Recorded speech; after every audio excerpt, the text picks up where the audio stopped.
Yo, welcome to the Nerdy Soul, where we do shoes and board game reviews. My name is Chris, the geek in sneaks, and today I am really excited for this video. We're gonna talk about 10 ways that you can support Black creatives in Black History Month. It is February 2025 and Black History Month is in full swing. So I wanted to do this video for giving people ways that they can support Black creatives in the industry in many different ways. So we'll talk about a few more than 10, mostly like 10 categories. We'll spotlight some very specific games, some companies, but hopefully you find this, very informative, and definitely look at ways that you can support Black people right now and people of color, minorities, whatever you feel that you want to do, you can do, and I'm here to help. So let's dive in.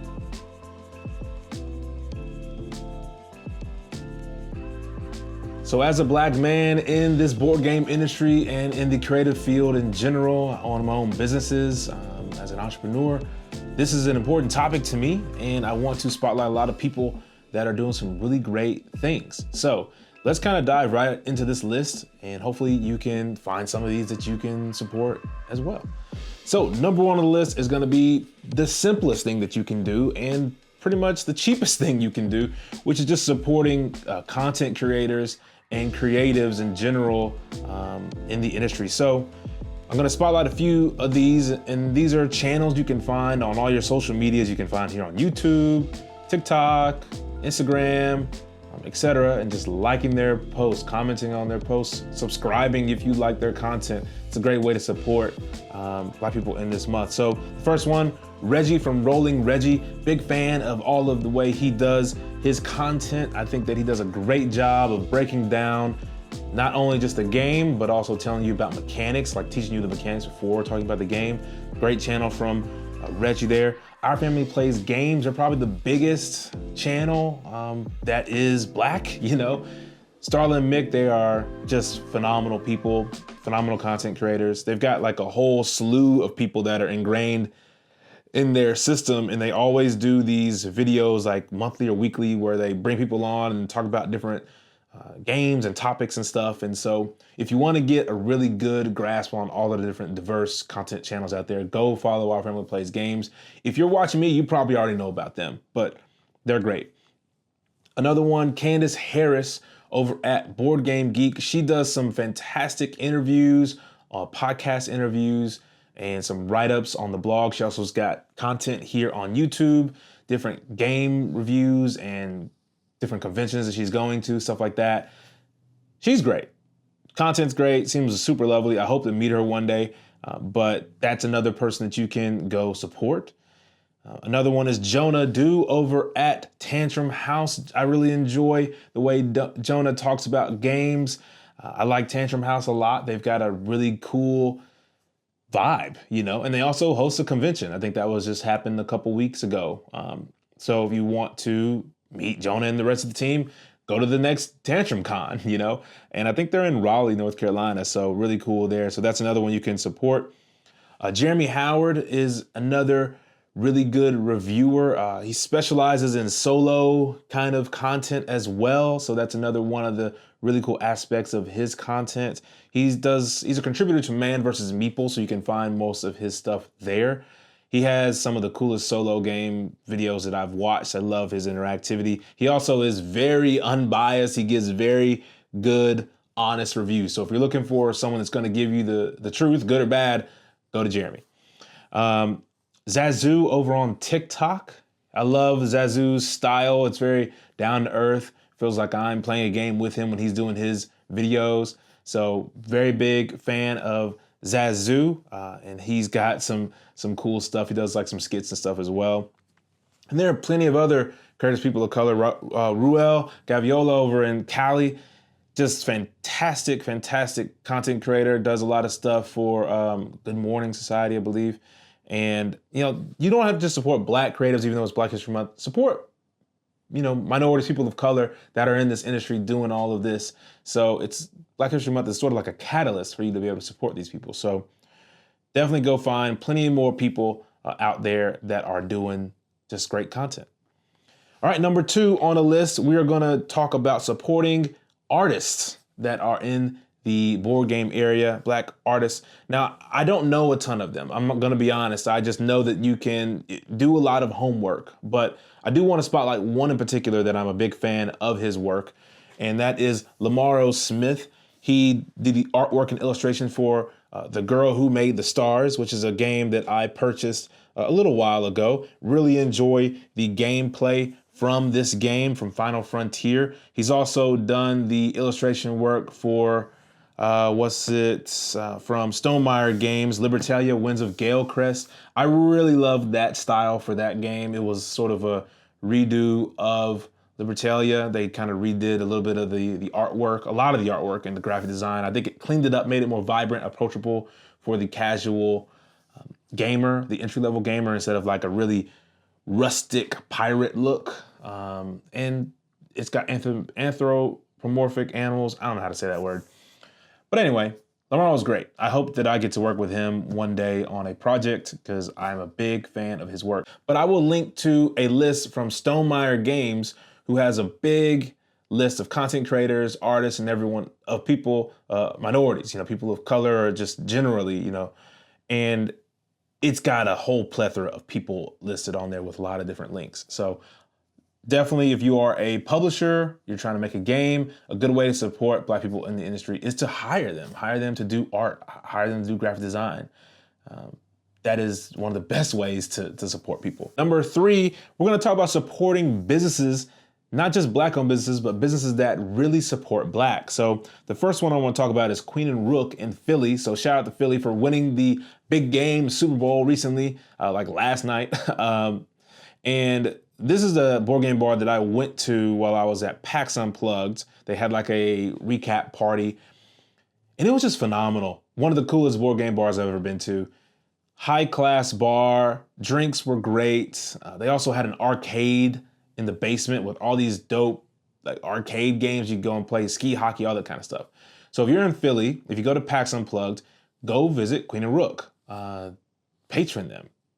That's a fantastic way to support Black people in the industry, right? Like you're supporting their business directly by going there. Rose Gauntlet, I don't believe is Black owned, but they host the BIPOC meetup at Gen Con every year. And that is one of the coolest events because you as a game creator, if you are, Black, Asian, whatever, you can go and be a part of that. And you can meet publishers and make connections, and it's very intentional, that community. So shout out to Rose Gauntlet. They've got some great games. Wild Gardens is, I think, one of their most popular ones. They are very adamant about being diverse and inclusive. So big shout out to them. Another one you can support is Level 1 in Kansas City. Izzy, I've been seeing some of their TikToks recently spotlighting Black History Month and games at their bar, or not their bar, but at their store. So if you're in KC, go check out Level 1. Another one in the business you can support is Jay Bell with Panda. Jay is one of the coolest people that I've met in the industry. He's very personable. He's a rep for Panda. He does a lot of communication. So if you're making a game, holler at Jay, see if Panda's a good fit for you.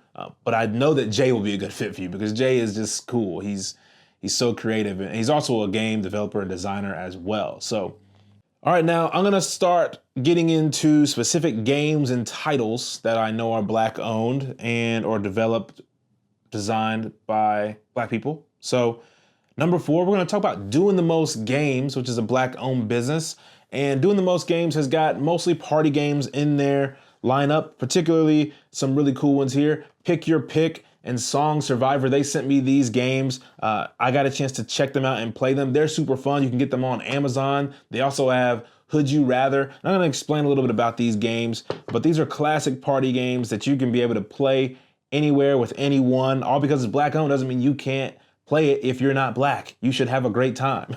So let's talk about Pick Your Pick first. Pick Your Pick is a game where you're gonna have nouns and adjectives, and you're going to then choose, if you're the judge, you will choose like a noun and an adjective to go together. Everyone else is going to have, I think, 60 seconds to find a picture or a video in their phone or social media that best matches the adjective and the noun. So you might say like silly dance, and I've got to find a thing in my phone that I think is going to win the category. And so what I like about this is that apples to apples feel, right? You're getting a chance to relive all of those moments that are in your phone. You get to see people's moments in their phone that you've probably never seen before.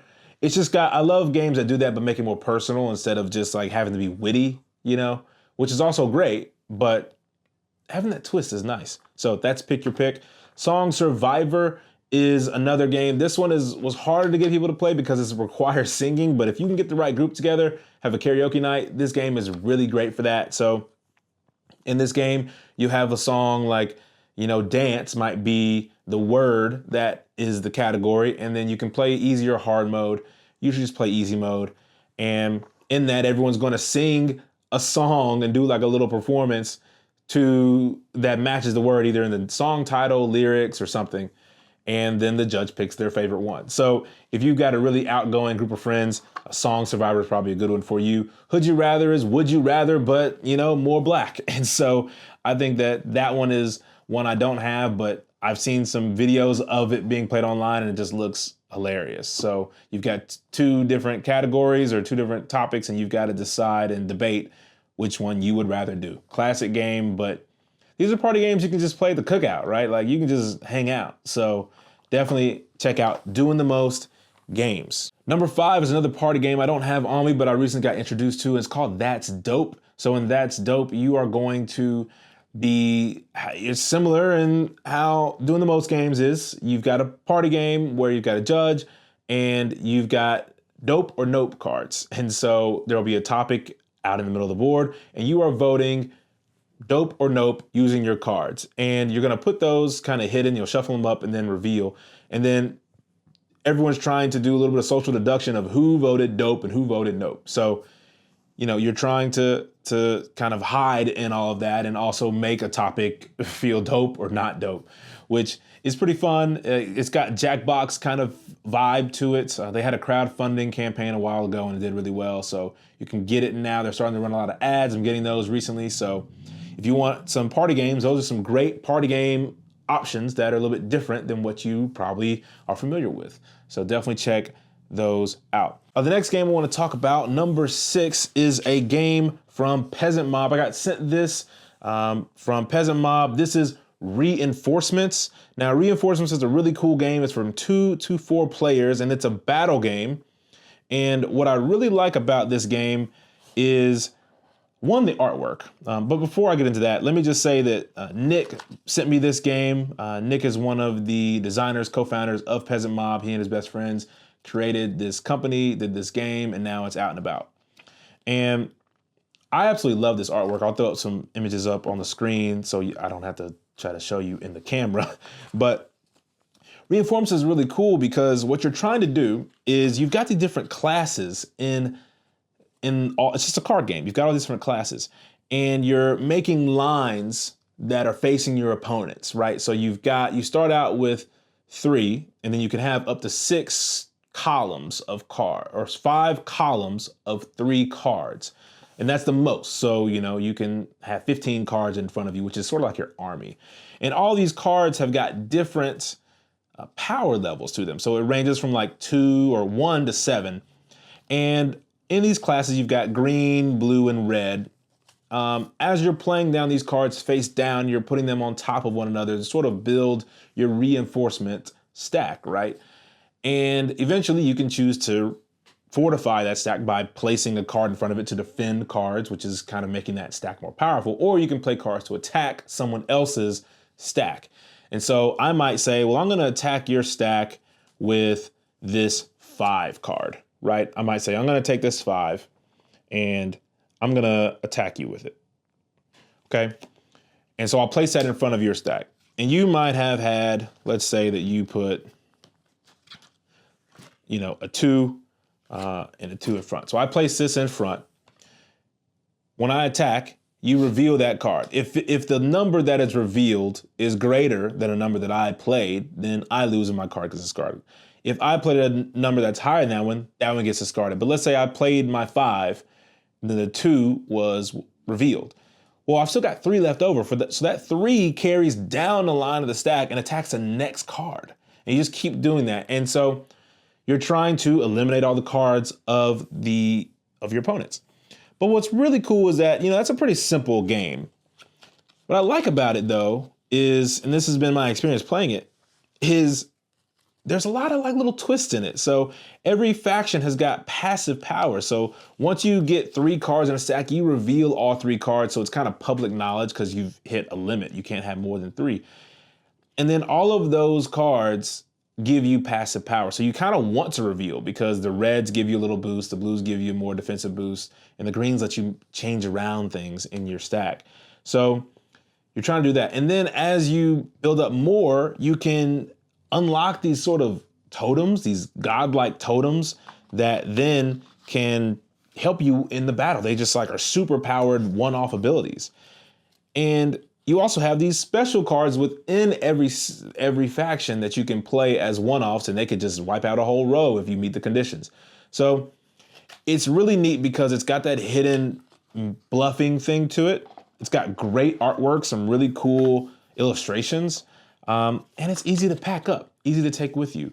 It's just cards. So highly recommend you checking out Reinforcements if you like battle games, if you like head-to-head games, and you don't like a lot of setup. This is a great option for you. I definitely think that's something you should check out. So let's keep it going down the list here. The next game is number 7. We're gonna talk about Tournament Arc. And this is a game coming from Little Creature, from my friend Niall. Niall and I connected through the crowdfunding community, really, through PAX Unplugged, PAX Together Insider. We were both in Philly, and they hooked me up with some fantastic opportunities to debut some of my games I'm designing. And they're coming out with Tournament Arc, which is a really cool concept of a game. So I don't know when it's gonna launch on crowdfunding, but I'll link to their newsletter and their website. But it's anime and sports. So on your turn, you're building up your players, your cards, your team, but you don't know what sport you're gonna be competing in against the opponents that you're playing against. And so you're sort of like building a story a little bit too, and you're building up your character, and then eventually the sport gets revealed that you will be competing in. And then you know the requirements that you're going to need for your cards to do well, and you know what cards are going to compete in that sport. And then you compete. It's pretty easy. But I like the illustration artwork so far. It looks really cool. And One Niles is great. So find out more about that game coming to crowdfunding soon in the links below. And if you're interested, check it out, give them a follow, just support that campaign. The next one, number 8, is probably a very popular figure in the board game world, Eric Lang. Eric Lang is one of the most popular board game designers out there. And he's got 24 pages of notes of games in Board Game Geek. So I'm not gonna go through all of his games, but I'm a Marvel fanboy. And so Marvel United for me is a banger of a game. I've got all the content. Eric was one of the designers on this. I highly recommend it. If you like Marvel, I don't see how you couldn't like this game. This game is so fun, and they've got too much content for it. I mostly just have it because I collect it at this point, but you can support, Eric. He seems really, really cool. I've met him once, had a brief conversation, but that's another way to support Black creatives. He's also got Cthulhu, Death May Die, Life in Reterra, I believe is in Target right now, or was. So that's an easy one to go pick up almost immediately. And so, yeah, I think that is another one. And because that one's like very obvious, Eric Lang, I'm also gonna shout out Amari Akil. Amari is a really cool designer, really cool guy. And he's got this game Damage Control with WizKids that is just so cool. One, the artwork is phenomenal, but with this game, you are damage control, kind of cleaning up after heroes that have had a big battle. You're collecting like relics and doing some set collection stuff. And yeah, I just think that it's a really neat game. And so I would highly recommend you picking this up, checking out the other games that Amari has designed. And yeah, it's a great way to support more Black creatives in the industry. All right, number 9, we're gonna talk about Marcus Ross. I don't know Marcus that well, but I saw that he was on the list, and I think that he's got a really cool game called The Lord of the Rings Adventure Book. Came out in 2023. It's got some really good ratings on BGG. If you are a big Lord of the Rings fan, or you know someone who is, pick that game up and let the publisher know that you like the design if you enjoy it. And that's supporting Marcus. So he's got a couple other games, particularly one, Let Her Go, is another one of his games. So I want to spotlight him as a designer as well. Number 10 is going to be Ken Johnson with Phase 10. Like, Phase 10 was designed by a black guy. No idea. One of the like classic games. If you've never played Phase 10, it's a card game where you're trying to complete all 10 phases first. And a phase is just sort of like a combination of cards. So the first phase, I think, is like 2 sets of 3 that are the same number. So you could have like 3 4s and 3 7s. As you play that down, that is a phase you've completed, and when you move on to the next phase. If you don't complete the phase for the round, so like if I completed it and my other people that I'm competing against didn't, they add up all their cards' points and you write those down. End of the game, whoever completes 10 phases first will kind of signal the end of the game. And whoever has the least amount of points, over the course of that is the winner.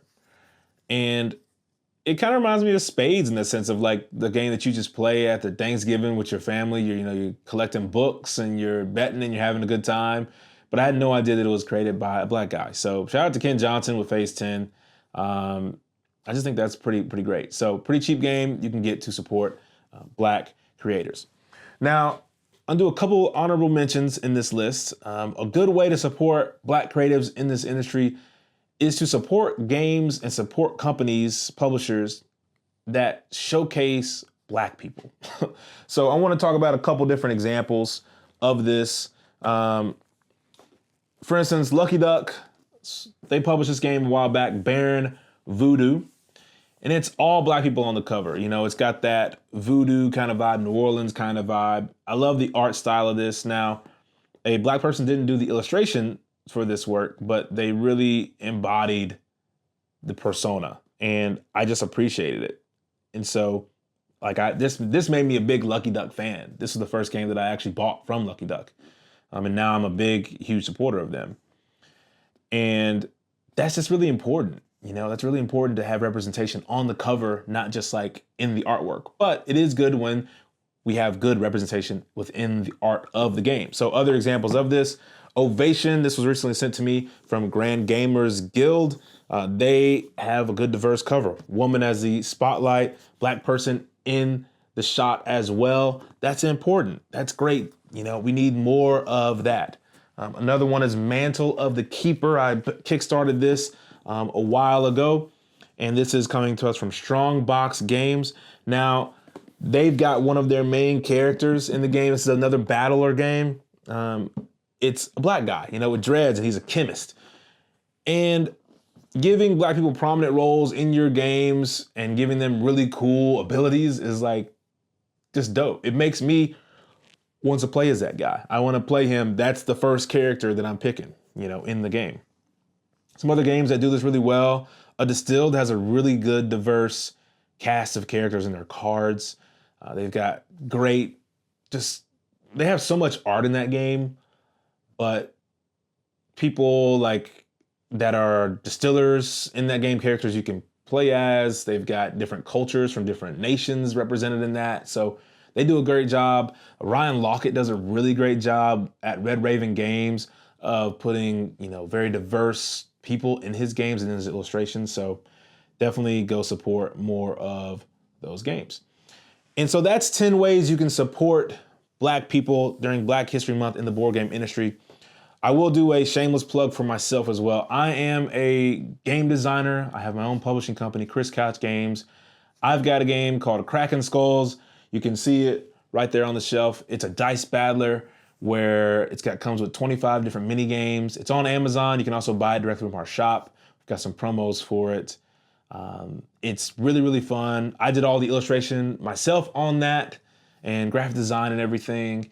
And we had a Kickstarter a couple years ago. Now, I guess it's kind of weird to think about, but we fulfilled last year and now we're selling a bunch.